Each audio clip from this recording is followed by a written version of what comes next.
General science standard 8 general science इयत्ता 8वी standard 8 मधील हा पहिला चॅप्टर आहे, ज्यामध्ये living world and classification of microbes याविषयी आपण या व्हिडिओद्वारे माहिती घेणार आहोत. ती माहिती सगळी मराठीमध्ये असणार आहे.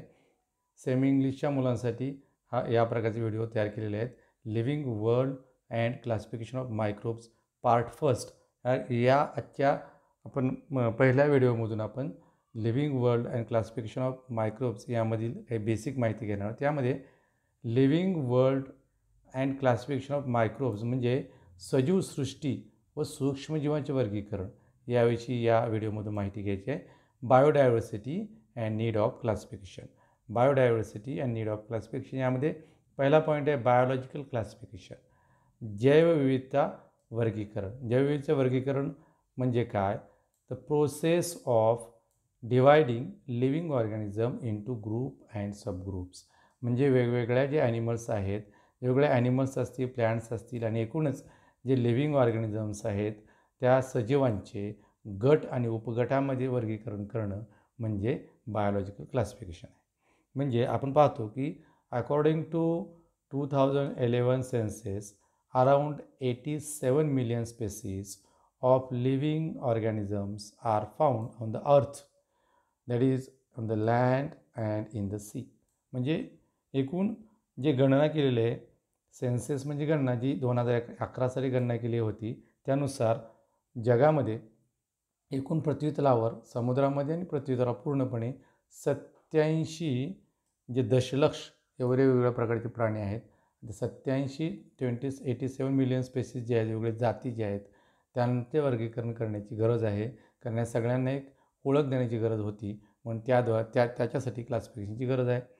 To study such a vast number, या मोठ्या प्रमाणात असण्याची प्राणी आणि सजीवसृष्टीचे एकूण त्यांना सगळ्यांना नाव देण्यासाठी, या सगळ्यांना एक ओळख देण्यासाठी अशा प्रकारचं क्लासिफिकेशन केलेलं आहे. त्यांचे काही ग्रुप्स तयार केले आहेत, त्यांचे काही गट आणि उपगट तयार केलेले आहेत. यामध्ये groups and subgroups were created considering the similarities and differences among the living organisms. यांच्यामध्ये असलेला सारखेपणा आणि यांच्यामध्ये असलेलं वेगळेपण याच्याद्वारे या सगळ्या ॲनिमलचं क्लासिफिकेशन किंवा वर्गीकरण केलेलं आहे. म्हणजे एकूण जे सर्व प्राणी आहेत किंवा जे सर्व सजीवसृष्टीमधले असलेले प्राणी, वनस्पती आणि सर्व सजीव आहेत, तर सर्व सजीवांचं वर्गीकरण करण्याची गरज आहे. कारण यांची संख्या फार मोठ्या प्रमाणात आहे आणि त्यांच्यामध्ये एक वाक्यता यावी म्हणून त्याचे गट आणि उपगटामध्ये त्यांच्यामध्ये असलेल्या सारखेपणा आणि त्यांच्यामध्ये असलेल्या विविधता याच्याद्वारे त्यांचे गट आणि वर्गीकरणामध्ये जे गट आणि उपगटामध्ये वर्गीकरण केले त्याला बायोलॉजिकल क्लासिफिकेशन किंवा त्याला जैवविविधता वर्गीकरण असं म्हणलं जातं. यामध्ये एक नाव आहे Robert Harding Whitaker. Robert Harding Whitaker हा एक सायंटिस्ट आहे, हा एक नॅचरलिस्ट आहे आणि रॉबर्ट हार्डिंग विटाकर यानं हा एक अमेरिकन इकॉलॉजिस्ट आहे आणि ह्यानं 1969 साली त्यानं सर्व जे काय सजीव आहेत सर्व सजीवांचे एकूण 5 ग्रुपमध्ये विभाजन केलेलं आहे. त्याला 5 किंगडम सिस्टीम म्हणतात. 5 किंगडम तयार केले, 5 किंगडम तयार केले, 5 ग्रुप्स तयार केलेत. त्यामध्ये पहिला ग्रुप आहे, त्याचं नाव आहे मोनेरा. दुसरा आहे प्रोटिस्टा. तिसरा फंजाय. चौथा प्लॅन्टी आणि पाचवा ॲनिमिलिया. तर जो काय विटाकर आहे त्यांनी काय केलेलं आहे, या अमेरिकन इकॉलॉजिस्टनं सर्व सजीवसृष्टीचे 5 ग्रुपमध्ये विभाजन केलेलं आहे, 5 किंगडममध्ये विभाजन केलेलं आहे. तर एक पहिला आहे मोनेरा, प्रोटिस्टा, फंजाय, प्लॅन्टी आणि ॲनिमिलिया. या सगळ्या ग्रुपची अतिशय व्यवस्थित अशी माहिती, सखोल अशी माहिती आपल्याला जे पुढचे व्हिडिओ आहेत त्यामधून घ्यायची आहे. त्याआधी आपण फक्त याचं ओव्हरऑल कशा प्रकारचं क्लासिफिकेशन केलं ते बघूयात. यामध्ये हे क्लासिफिकेशन करत असताना, या शास्त्रज्ञाने हे क्लासिफिकेशन करत असताना काही गोष्टीचा विचार केला, काही क्रायटेरिया समोर ठेवले आहेत. ते कुठले क्रायटेरिया आहेत? काही क्रायटेरिया ते समोर ठेवले आहेत, म्हणजे काही निकष समोर ठेवलेले आहेत. क्लासिफिकेशन करत असताना, सर्व सजीवसृष्टीचं क्लासिफिकेशन करत असताना त्या विटाकरनं काही क्रायटेरिया, काही निकष समोर ठेवले. तर निकष बघूया. त्यामध्ये एकूण 5 अशा प्रकारचे वेगवेगळे निकष आहेत. 5 त्या निकषाच्या सहाय्यानं या सजीवाचं वर्गीकरण त्यांनी केलेलं आहे. तर पहिला निकष काय आहे? Complexity of cell structure. Cell structure कसं आहे, तर पेशीचं स्ट्रक्चर कसं आहे यावरून कॉम्प्लेक्सिटी ऑफ सेल स्ट्रक्चर म्हणजे पेशीची जटिलता, कॉम्प्लेक्सिटी म्हणजे जटिलता. पेशीची जटिलता यावरून त्यानं 2 मुख्य प्रकार केले आहेत. यामध्ये प्रोकॅरियोटिक हा एक पहिला प्रकार आहे आणि यूकॅरियोटिक हा दुसरा प्रकार आहे. प्रो आणि यू. प्रोकॅरियोटिक म्हणजे ज्याचं केंद्रक ज्या ॲनिमलचं किंवा ज्या प्रकारचं सजीवसृष्टी आहे, जे जीव आहेत, ज्यांचं केंद्रक कसं आहे, आदिकेंद्रिकी आहेत. आदिकेंद्रिक म्हणजे अजून ते पूर्णपणे डेव्हलप झालेलं अशा प्रकारचं किंवा एकदम सुरुवातीच्या काळामध्ये जे केंद्रक आढळत होते त्या प्रकारचे जे ॲनिमल्स आहेत त्यांचं केंद्रक आहे, त्यावरून प्रोकॅरियोटिक म्हणलं. यूकॅरियोटिकमध्ये दृश्य केंद्रिकी ऑर्गॅनिझम ज्यामध्ये पूर्णपणे आपल्याला केंद्रक दिसतं, त्याचं न्यूक्लियस जे आहे ते दिसतं आणि न्यूक्लियसमध्ये आपल्याला पूर्ण हे न्यूक्लियस जे आहे न्यूक्लिअर मेम्ब्रेन दिसते आणि त्यामध्ये मटेरियल जे आहे त्यामध्ये प्रोटेक्ट दिसतं, प्रोटेक्ट अशा प्रकारचं दिसतं. त्यामुळे त्याला काय केलेलं आहे तर त्याला म्हणजे यूकॅरियोटिक म्हणजे केंद्रकाच्याद्वारे त्याच्यामध्ये असलेल्या केंद्रकाच्या जटिलतेच्याद्वारे, केंद्रकाच्या कॉम्प्लेक्सिटीद्वारे, सेल स्ट्रक्चरच्या कॉम्प्लेक्सिटीद्वारे त्याचे 2 प्रकार केलेत. एक आहे प्रोकॅरियोटिक, दुसरा आहे यूकॅरियोटिक, असे 2 प्रकार केलेत. सेकंड आहे कॉम्प्लेक्सिटी ऑफ ऑर्गॅनिझम, सजीवांची जटिलता. सजीवामध्ये असलेली जी कॉम्प्लेक्सिटी आहे त्यावरून 2 प्रकार केलेत. युनिसेल्युलार, मल्टीसेल्युलार. युनि म्हणजे 1, सिंगल. मल्टी म्हणजे मेनी. ज्यामध्ये एकच पेशी आहे, एका पेशीपासून बनलेले सजीव आणि अनेक पेशीपासून बनलेले सजीव त्यांनी वेगवेगळे केलेले आहेत. म्हणजे युनिसेल्युलार आणि मल्टीसेल्युलर असे 2 प्रकार केले. थर्डमध्ये मोड ऑफ न्यूट्रिशन, कशा प्रकारचं पोषण ते घेतात, पोषणाचे प्रकार कुठले कुठले आहेत यावरून त्याचे काही ग्रुप केले, जे गट केले आहेत. त्यामध्ये एक आहे प्लॅन्ट्स, दुसरा आहे फंजाय, तिसरा आहे ॲनिमिलिया. प्लॅन्ट्स कसे असतात, प्लॅन्ट्स हे ऑटोट्रॉफिक असतात. ते काय करतात, प्रकाश संश्लेषण प्रक्रियेद्वारे स्वतःचं अन्न स्वतः तयार करतात. ऑटोट्रॉफिक आहेत ते. म्हणजे काय ते स्वयंपोषी आहे. प्लॅन्ट्स स्वयंपोषी आहेत, स्वतःचं अन्न तयार करतात. फोटोसिंथेटिक प्रक्रियेद्वारे स्वतःचं अन्न तयार करतात. त्यांचा एक ग्रुप केलेला आहे. दुसरा आहे फंजाय हे सॅप्रोफायटिक आहेत. सॅप्रोफायटिक म्हणजे काय, जे मृत अवशेष आहेत, डेड ऑर्गॅनिझमवर ते जगतात.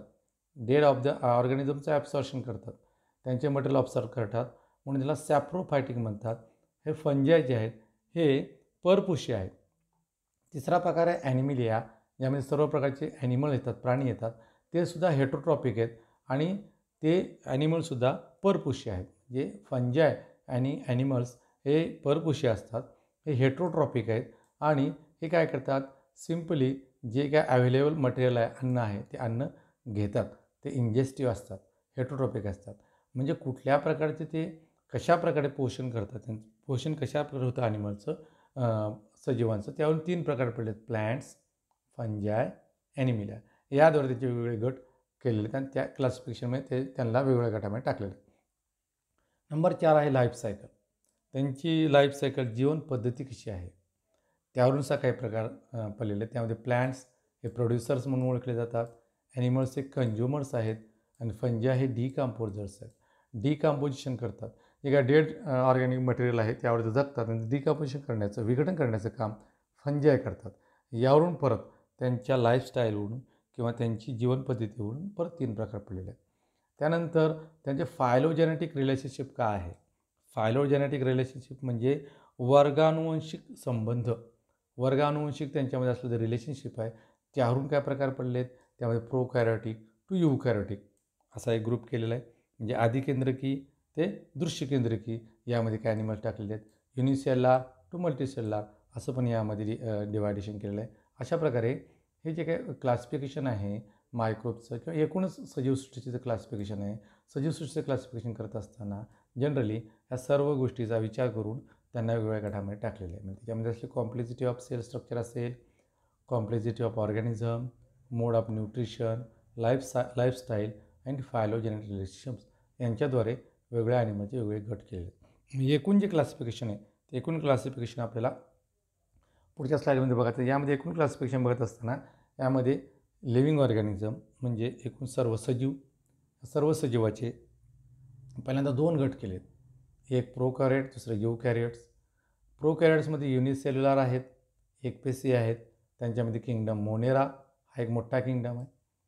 त्यानंतर यूकॅरियोट्समध्ये काय आहेत, यूकॅरियोट्समध्ये परत 2 घटक आहेत. एक युनिसेल्युलर ऑर्गॅनिझम्स आहे, दुसरे मल्टीसेल्युलर ऑर्गॅनिझम्स आहेत. युनिसेल्युलरमध्ये एक मोठा ग्रुप आहे किंगडम आहे, त्याचं नाव प्रोटिस्टा आहे.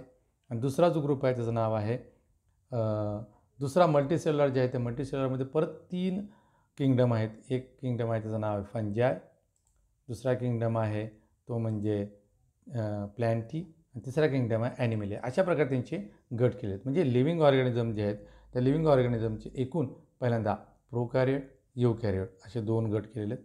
त्यानंतर प्रोकॅरियोटमध्ये युनिसेल्युलर, आणि त्यानंतर युनिसेल्युलरमध्ये किंगडम मोनेरा हा एक ग्रुप आहे मोठा. युकॅरियोट्समध्ये 2 ग्रुप आहेत, युनिसेल्युलर, मल्टीसेल्युलर, एकपेशीय, बहुपेशीय. युनिसेल्युलरमध्ये एक ग्रुप आहे किंगडम आहे तो म्हणजे प्रोटिस्टा. मल्टीसेल्युलरमध्ये एकूण 3 ग्रुप आहेत, त्याचं एकाचं नाव आहे फंजाय, किंगडम फंजाय, दुसरा किंगडम प्लॅन्टी, आणि तिसरा किंगडम ॲनिमलिया. ही झाली ओव्हरऑल क्लासिफिकेशनची माहिती किंवा हा चार्ट आहे ज्याच्यामध्ये एकूण सजीवसृष्टीचं जे काही वर्गीकरण केलं आहे याची थोडक्यात माहिती आहे. याची डिटेल माहिती किंवा अशी विस्तृत अशी माहिती आपण येणाऱ्या व्हिडिओमधून घेऊया.